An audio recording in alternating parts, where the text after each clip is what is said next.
सभी भाई का मेरा नमस्कार प्रणाम। आप सभी का स्वागत है स्टडी मास्टरमाइंड में। तो दोस्तों हम लोग जो है पार्टनरशिप पढ़ रहे थे, है ना। और पार्टनरशिप में बहुत सारा वीडियो हमने पढ़ लिया, लगभग 56 क्वेश्चन पढ़ लिए, है ना। और आज का जो है पार्टनरशिप का ये जो आज का जितना भी क्वेश्चन पढ़ाया जाएगा लगभग 12 से 13 क्वेश्चन सिर्फ बचा है ना। और इसको कराकर आगे जो है आपका आगे का टाइप जो है पढ़ाया जाएगा। और ये सारा चीज़ हम रेशियो में ही पढ़ा रहे हैं ना। रेशियो में किरण का मैथ जो सोल्यूशन कर रहे हैं वो रेशियो में ही सारा चीज़ मिलेगा आपको, ठीक है। चलिए उम्मीद करते हैं आप लोग को समझ में आ रहा होगा। तो चलिए ध्यान दीजिएगा कि क्वेश्चन क्या कर रहा है। क्वेश्चन नंबर 57 का रहा है कि ए और बी 5:6 के अनुपात में पूंजी एक साथ साझेदारी करता है, ठीक है।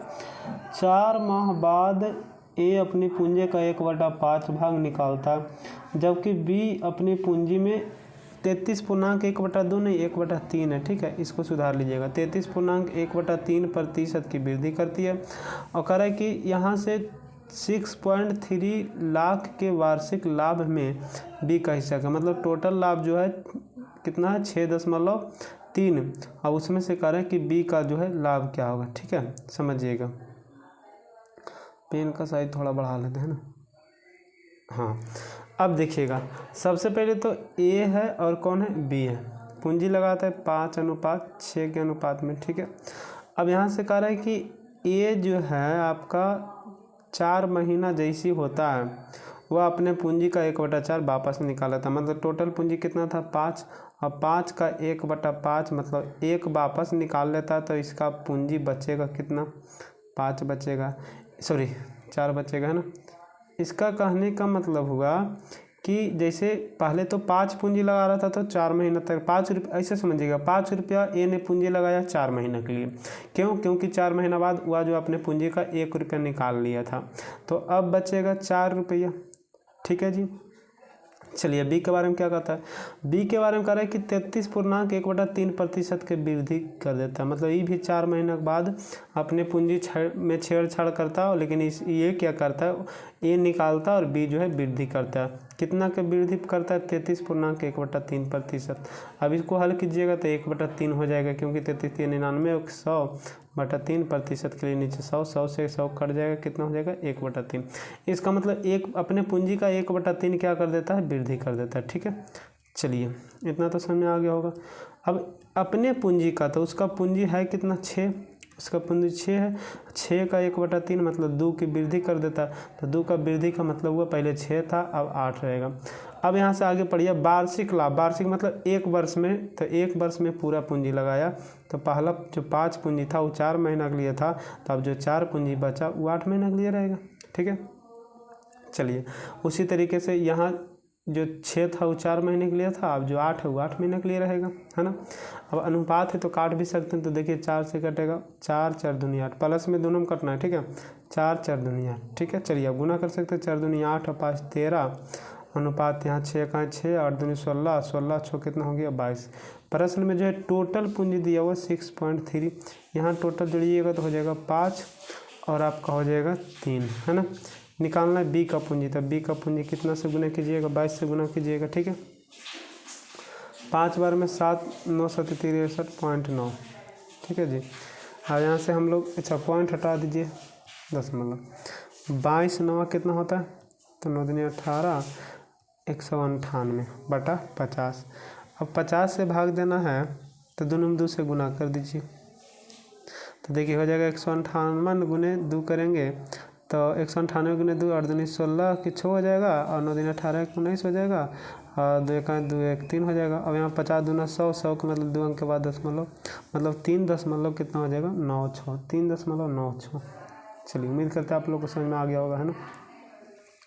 आगे देखिएगा ये सारा ये 2 प्रश्न आप लोगों को पढ़ा दिए। यहाँ से ए अनुपात बी दिया हुआ है 1:3, बी अनुपात सी दिया हुआ है 2:5, सी अनुपात डी दिया हुआ है 2:3। हम पहले क्या बोले थे कि यहाँ निकालना है ए अनुपात बी अनुपात सी अनुपात डी, ठीक है। ए का मान निकालना इधर का गुना करना है तो 2 दूनी 4। फिर बोले थे जिसका मान निकालना, जैसे देखिए ए का दिया हुआ तो ए से भाग दीजिए, बी को गुना कीजिए। तो 4 में 1 से भाग देंगे तो 4 4 3 12। फिर सी निकालना है, बी दिया हुआ है, बी का मान यहाँ आ गया 12, यहाँ है 6 सॉरी 2, तो 2 से भाग देंगे तो 6 बार में 6 5 30। है ना। फिर यहाँ से इसमें 2 से भाग देंगे, सी का मान में तो 15 15 थी 45। प्रश्न में करा ए और सी का अंतर दिया हुआ 35 10। ए और सी का अंतर 35 10। यहाँ ए का मान 4 और सी का मान इतना, यहाँ पे हो गया आपका कितना 30। दोनों का अंतर कितना होगा तो आपका 26। ठीक है, डी का मान निकालना है तो डी का मान निकालने के लिए 45 से गुना कर दीजिए। चलिए इसको हल करते हैं ना। 13 दूनी 26, 13 से काटिए इसको, 13 दूनी 26 है ना। 26 मतलब 9 91, 13 91 जीरो है ना। फिर से इसको 2 से काट दीजिए, 2 का 2 पैंतीस 2 70 है ना। इसको गुना कीजिएगा तो लास्ट में आपका 75 आना चाहिए है ना। 75 आपका ये हो गया आंसर। गुना कर लीजिएगा आप लोग, और नहीं तो आप लोग गुना हम पढ़ाए हुए हैं ना, इस चैनल पे गुना पढ़ाए थे कभी ना कभी, तो वहाँ जाके देख लेना कैसे हम आप लोग को सिखाएं। ठीक है, चलिए यहाँ देखिएगा, करे पूंजी का अनुपात दिया हुआ है और समय का अनुपात दिया हुआ, अच्छा लाभ का अनुपात दिया हुआ है। ठीक है, समय का अनुपात x/z है।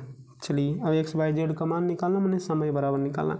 तो सबसे पहले तो लाभ बराबर हम क्या बोले थे, फार्मूला लाभ बराबर हम बताए थे कि लाभ तभी होगा जब वह पूंजी लगाएगा और कितने समय के लिए लगाएगा, वो दोनों का गुणनफल। अब यहाँ से हम लोग यदि समय निकालना है तो पूंजी से भाग देना पड़ेगा, सब पूंजी निकालना है तो समय से भाग देना पड़ेगा। ठीक है, तो हम लोग को समय निकालना है, समय बराबर लाभ बटा पूंजी। तो लाभ था कितना 5 7 4। यहाँ से आपका जो लाभ कितना, सॉरी तो पूंजी था ना, उल्टा कर दिए।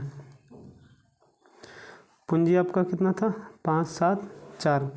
लाभ कितना 45 42 28 बटा समय जो है आपका पूंजी कितना था 5 7 4। काट देंगे 9 5 45 9 7 6 42 7 चौक 28 मतलब 9:6:7 9:6:7। ठीक है, उम्मीद करता है आप लोग को समझ में आ रहा होगा। चलिए यहाँ से कर रमेश ने टोटल जो है, रमेश जो है 40,000 पूंजी लगाता है। ठीक है, करे 6 महीना बाद, 6 महीना जैसे हुआ उसके बाद आता है केबिन लगाता है 20,000। ठीक है, अब कह रहे कि इस वर्ष के अंत में है ना, वर्ष के अंत में मतलब हुआ, अब यहाँ 6 नहीं कर दीजिएगा है ना। केबिन जो है 6 महीना बाद आया, इसका मतलब ये पहले 6 महीना रहा, अब उसके बाद ये आया, इसका मतलब हुआ कि टोटल यदि पूंजी 1 वर्ष के लिए है तो यहाँ जो है पहले रमेश का पूंजी टोटल 1 वर्ष के लिए ही रहेगा। क्यों, क्योंकि यह शुरू से अंत तक है और केबिन जो आया वह जो है 6 महीना के बाद आया, मतलब 6 महीना ही रह गया ना, तब ना ये आया, तो इसका मतलब 6 महीने के लिए रहेगा साल भर में। 4 0 काट दिए, 6 दूनी 12, 2 से 2 कट गया, 4 अनुपात बच के 1। करे टोटल यहाँ लाभ दे दिया 10,000, यहाँ लाभ हुआ 5। केबिन का 1 से गुना 5 दूनी 10 मतलब 2,000 रुपया का लाभ हुआ। ठीक है, चलिए आगे देखिएगा। यहाँ से करें ABC का जो है पूंजी का अनुपात दिया हुआ है और कह रहे कि लाभ इतना हुआ। अच्छा ये तो आसान है यार, तीनों का अनुपात लिख लीजिए है ना। पूंजी का अनुपात समय का समय दिया हुआ नहीं तो समान मान लेंगे है ना। चलिए आगे देखिएगा, ये हो गया 13,750 अनुपात 16 25 0 अनुपात 18 75 0 0 0 0 कट गया।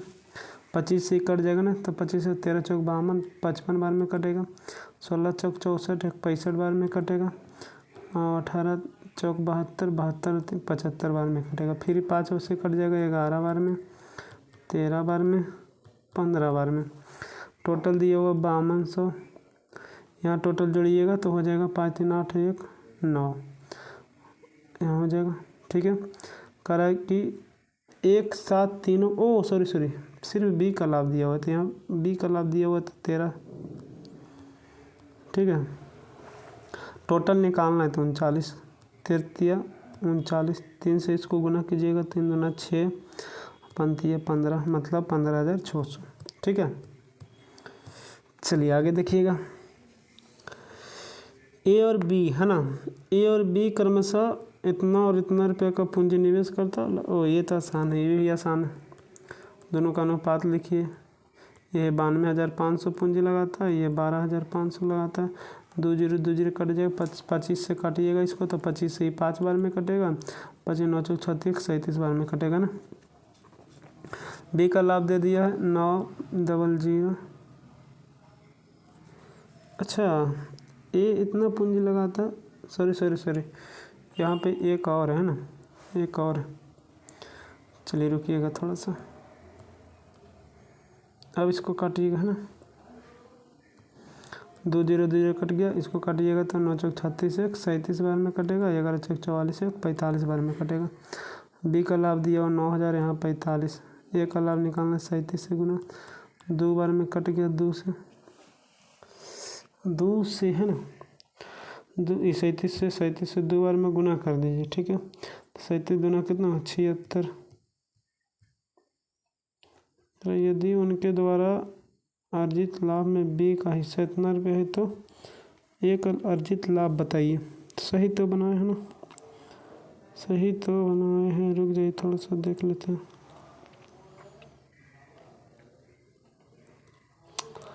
गलती कहाँ की है, 92,500, ठीक है। 11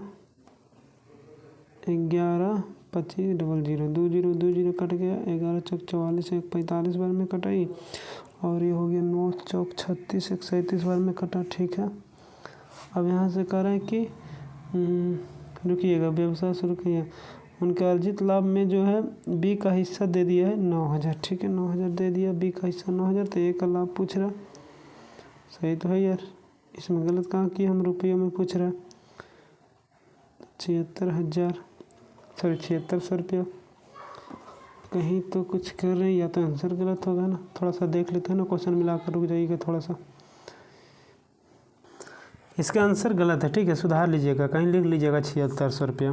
वो टाइम एंड वर्क के लिए आंसर दे दिया, देखे थे इसका क्वेश्चन, ठीक है। चलिए आगे देखते हैं।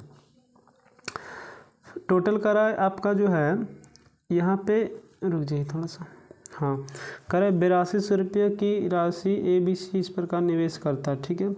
करे ए को B से 500 रुपये अधिक और C को A से 800 रुपये अधिक मिलता है। अच्छा, तो पूछ क्या रहा है कि C का हिस्सा क्या, समझिएगा। A है, B है, C है। A को B से 500 रुपये अधिक है और C को A से, अच्छा A को B से अधिक है, मतलब B को x मानिए तो A हो जाएगा x + 500, ठीक है। और C को A से 300 रुपये अधिक है, मतलब C हो जाएगा x + 800। और टोटल दिया हुआ आपका 8200, तो टोटल जोड़ दीजिएगा तो 3x प्लस यहाँ 500 और 800 1300 बराबर 8200। इसको घटा दीजिएगा ना, 3x बराबर प्लस इधर माइनस हो जाएगा, है ना, 6900 हो जाएगा शायद। 23 दिया 69, 100 हो जाएगा 2300। एक्स का C का मान पूछ रहा था, C बराबर था क्या x + 800, तो 800 इसमें जुड़ जाएगा तो कितना हो जाएगा 3100 रुपया, ठीक है। चलिए, इतना पूंजी निवेश करते फिर वही चीज़ आ गया है ना, पीछे वाला भी तुरंत बताए थे 7600 रुपये की 37 दूना 74 ना होता था यार, हाँ 74 होता था ना। यहाँ देखिए वही क्वेश्चन आया कि नहीं यार। चलिए आगे देखिए, वहाँ पे आंसर भी शायद लगता है गलत बता दिए ना। रुक जाइए, क्वेश्चन नंबर कितना था वो, हाँ ये था 74, 37 दूना 74 ना होता है। चलिए यहाँ 74, रुकिएगा 7400 रुपये है ना, सेम क्वेश्चन था। चलिए आगे देखिएगा, इतना रुपया को ABC में इस प्रकार बांटा जाता है कि इनके 400 इतना यदि कम कर दिया जाए, इतना रुपये कम कर दिया जाए तो अनुपात इतना हो जाता है। तो कह रहा है कि B का मोटा से, अच्छा आप लोग पूरा पढ़िएगा ना, हम ऐसे ही पढ़ रहे हैं। तो मतलब टोटल था आपका 7560 रुपया, ठीक है, और ABC के बीच बांटा गया है ना। और कह रहा है कि इनके बीच क्रमशः 400 रुपया 300 रुपया 260 रुपया हम कम करते हैं, मतलब टोटल जो है अनुपात दे दिया 4:2:5। अब ये अनुपात आता है कब, जब इसमें जो है मान लिया जाए ये A है, अब इसमें कम किए 400, इसमें B है तो B में कम किए 300, B में कम किए 300, ये मान लिया जाए C है, C में कम किए 260, तब अनुपात इस अनुपात में बचता है ना। और ये जो टोटल आपका पूरा राशि था 7560 रुपया, तो ये था पहले की राशि, कम करने वाली राशि नहीं थे, और लेकिन अनुपात दिया हुआ है कम करने के बाद वाली राशि, ठीक है। तो हम लोग को पहले क्या करना है, टोटल कितना कम होगा, तो कम टोटल कितना होगा बताइए। तो ये में 400, बी में 300, 700 और 260, मतलब 7 दूनी 960 रुपया इसमें कम हो जाएगा, ठीक है। 0 0 यहाँ से हो जाएगा 9 8 7 15, है ना, 6700 रुपया, है ना। अब कम होने के बाद टोटल राशि आ गई 6700 रुपया, और यहाँ है आपका टोटल कितना, तो देखिएगा हो जाएगा 4 2 6 5 11, है ना। 67 ना होगा यार कि 66 होगा, 66 है ना, 9 और 6 15, 66। अब यहाँ निकालना है बी के, तो बी का निकालना है तो 2 से गुना की 11 6 66, 6 दूनी 1200। यदि आप यहाँ पे आंसर 1200 मार देते हैं तो ये जो हो जाएगा आपका उत्तर गलत हो जाएगा। अब गलत क्यों हुआ, क्योंकि यहाँ पूछ रहा मूल धनराशि क्या, मतलब शुरू वाला राशि क्या। तो ये जो 1200 रुपया आया वो बी का मान आया कि बी माइनस 15, ये 300 का आया, तो कहिएगा बी माइनस 300 आया, तो बी माइनस 300 बराबर हो गया 1200, तो बी बराबर कितना हो जाएगी, माइनस से प्लस मतलब 1500। तो इसीलिए कभी कभी क्या होता है, विद्यार्थी गलती करके चले आते हैं ना। चलिए, तो अनुपात दिया हुआ है, अब बी का मान दिया हुआ 1500 रुपया, ये 15000। अब यहाँ से बी का मान है अनुपात में कितना 3 निकालना है, बी सी में अंतर, तो बी सी में अंतर 4 से गुना कर दीजिए, 5 बार में 5 चौक 20, मतलब 20000 रुपया, ठीक है। चलिए आगे देखते हैं। ये भी आसान है यार, ये तो बना लेना है, रेशियो में दिया हुआ है, बताएं बहुत सारे क्वेश्चन। 3:5, बी अनुपात सी, सॉरी ए अनुपात सी बराबर दिया हुआ है 4:7। तो सबसे पहले ए अनुपात बी अनुपात सी निकालेंगे। इसके लिए बोले थे कोई ना एक कॉमन जरूर रहेगा, उसको बराबर कर लेना। तो बराबर करने के लिए ऊपर में 4 से गुना, नीचे में 3 से गुना। ये बता दिए कि ऊपर को नीचे से गुना, एक अब ऊपर को नीचे से कोई ऊपर से, ठीक है। तो हो जाएगा, ये का मान कहीं लीजिएगा तो 3 चौक 12 हो गया। बी का मान देखिए 4 5 20 हो गया। सी का मान कितना हो गया, तो आपका 7 या 21 हो गया, ठीक है। प्रश्न में जो है आपका टोटल दिया हुआ है 11,236, यहाँ जोड़िएगा तो हो जाएगा आपका कितना 3, और यहाँ हो जाएगा 2 2 4 1 5, है ना। 53 और गुने निकालना है बी का मान, तो 20 से गुना हल कर दीजिएगा, है ना। चलिए आगे देखिएगा, ये भी तुरंत बताइए, वही ला क्वेश्चन है ना, आप लोग बना लीजिएगा। तो उम्मीद करते हैं यहाँ तक आप लोग को समझ में आ गया होगा, ठीक है। तो ये जो है आपका पार्टनरशिप द एंड हो गया, ठीक है, मतलब ख़त्म हो गया। अब इसके बाद जो है इसी का अगला टाइप, ये आपका टाइप जो था, टाइप शायद 6 में था, है ना। देख लेते हैं थोड़ा सा, ये टाइप कितना का था, हाँ 6 का ही होगा शायद, और या तो 5 होगा नहीं तो 6 होगा, ठीक है। और इसके बाद जो है 6 या 7, यदि 5 रहेगा तो 6 स्टार्ट होगा, यदि ये 6 होगा तो 7 स्टार्ट होगा। और उसमें जो है सिक्कों पर आधारित प्रश्न, है ना, आप लोग सुने होंगे नाम, सिक्कों पर आधारित प्रश्न, उसमें जो है हम आप लोग को बताएंगे। यदि आप लोग के पास बुक नहीं है तो इसको सिर्फ सॉल्यूशन देखना है ना, सिर्फ सॉल्यूशन इसका देखना है, और बाकी इस सॉल्यूशन देखने से क्या होगा, आपका माइंड जो है तेज होगा, ठीक है। मैथ को कैसे हल कर रहे हैं ना, कहाँ पे हम लोग कहीं कहीं गलती करें, तो वो जो है आपका रिफ्रेश होते जाएगा, ठीक है जी। तो चलिए उम्मीद करते हैं कि आप लोग को यहाँ तक समझ में आ गया होगा। तो आज का क्लास यहीं के लिए, और यहाँ से आप लोग को आगे का क्लास देखने के लिए, है ना, वेट कीजिएगा। अब जो है आप लोग का रेगुलर क्लास चलेगा, ठीक है। तो चलिए उम्मीद करते हैं आप लोग को समझ में आ रहा होगा, और अच्छे तरीके से पढ़ाई कीजिएगा। अच्छा, एक चीज़ और बताना चाहते हैं कि ये जो है बिहार एसएससी का एग्ज़ाम लगभग आपको दिसंबर में ले लेगा, ठीक है, दिसंबर में ले लेगा। तो ये नहीं समझना कि ये क्वेश्चन बिहार एसएससी में आएगा या नहीं आएगा, ये सब क्वेश्चन जितना भी बता रहे सारे एग्ज़ाम में आएंगे, ठीक है। तो चलिए ध्यान दीजिएगा, आपको अच्छे तरीके से मेहनत करना है, ठीक है, क्योंकि मेहनत के आगे कुछ भी नहीं है। तब तक आप मेहनत नहीं कीजिएगा, और मेहनत के साथ रिवीजन का ही मेहनत करना है। जितना रिवीजन आप कीजिएगा कोई भी चैप्टर का, जितना आप घिसिएगा उसको उतना ही जो है चमकिएगा, ठीक है। तो चलिए आज के लिए यहीं तक, आप सभी का धन्यवाद।